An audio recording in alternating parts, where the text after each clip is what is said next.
اور تجھے پتا ہے کہ مسلمان دہشت گرد ہیں، لیکن تمہیں کس نے بتایا کہ مسلمان دہشت گرد ہیں؟ یار وہ ٹی وی چینلز، اخبارات، میڈیا والے بتا رہے ہیں کہ مسلمانوں نے فلاں شہر میں بم بلاسٹ کیا، وہاں پر دھماکے کی، وہاں کے لوگوں کو نقصان پہنچایا۔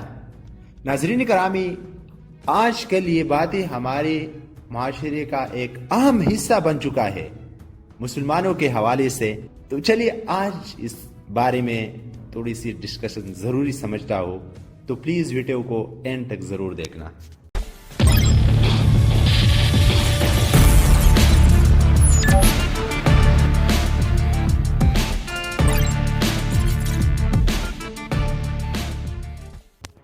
دنیا کے بدترین کافروں نے حکم صادر کیا ہے کہ سچے مجاہدین کو دہشت گرد یعنی ٹیررسٹ پکارا جائے، اور پھر تمام آزاد مسلم حکمرانوں نے مان لیا اور عوام سے میڈیا کے ذریعے منوا لیا گیا، اور ساتھ میں ایک لفظ کا بھی چناؤ کیا جو بہت سے تعلیم یافتہ لوگوں نے اپنایا اور سوچے سمجھے بغیر عوام کو اپنے اسباق و تعلیم کے ذریعے ہی پھیلایا کہ ان لوگوں کو برین واش کیا جا رہے ہیں۔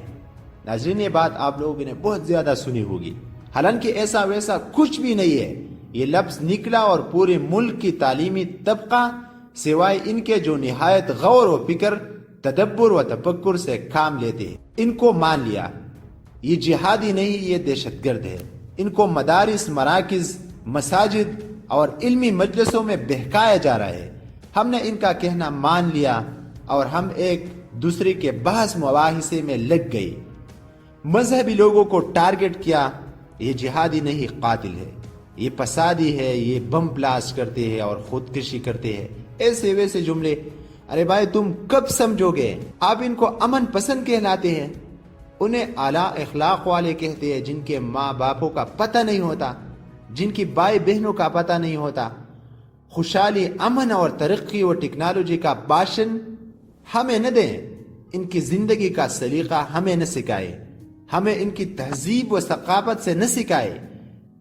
ہم ان کی نس نس سے واقف ہے، ہم ان کی اخلاقیات جانتے ہیں، ہم نے ان کی کرداروں کو دیکھا ہے قرآن مجید اور حدیث کے ذریعے سے۔ افغانستان و عراق میں، لیبیا و شام میں، اس کے باوجود اور اپنوں کو شدت پسند، دہشت گرد، انتہا پسند کہتے ہو۔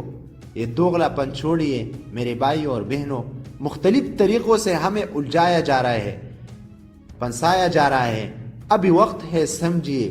یہ جو لوگ کو اقتدار و سلطنت کی جنگ لگتی ہے تو وہ سرے سے سمجھ ہی نہیں۔ الیکٹرانک میڈیا، اشتہارات، اخبارات کو دیکھ کر انہوں نے اخذ کیا ہم مسلمان غلط ہے، ہم سب کچھ کر رہے ہیں، معاذ اللہ۔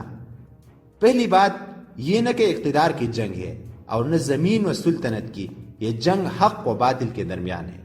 یہ جو تصادم برپا ہوا ہے، یہ مملکت یا ممالک کے درمیان نہیں، بلکہ یہ سچ و جھوٹ کے درمیان ہے۔ یہ اسلام اور کفر کے درمیان ایک جنگ ہے۔ اگر ایک طرف شیطان سرکش سپاک طاقت جابر و ظالم میدان میں اترتے ہیں اسلام و مسلمانوں کے خلاف، تو دوسری طرف جند اللہ کے لوگ ولولہ اندوز ہو رہے ہیں۔ حزب اللہ یعنی اللہ والے لوگ بھی میدان میں کودے ہیں۔ یہ جنگ کا سلسلہ جو آدم و شیطان کے درمیان شروع ہوا، وہ آخری مرحلے میں داخل ہو چکا ہے۔ سو غیروں کے بہکاؤ میں نہ آئے، ورنہ ہماری داستانیں تک ہوگی داستانوں میں۔ والسلام، اللہ المستعان۔